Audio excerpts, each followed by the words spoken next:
VIRB 360. How to pair with another VIRB.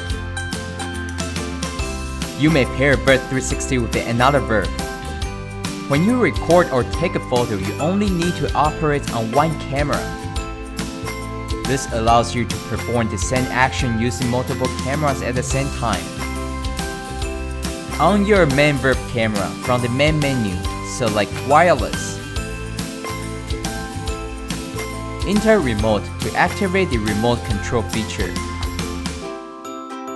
After activating, Configure as main VIRB will appear on the screen.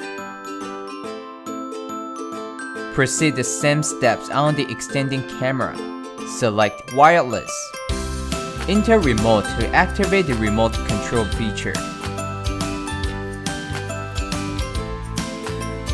We're going to set this device as the extending camera. Press right button and press OK. The camera will start searching for main camera. Repeat the same pairing steps for other extending cameras. Once you connect all the cameras, you may start operating your main camera.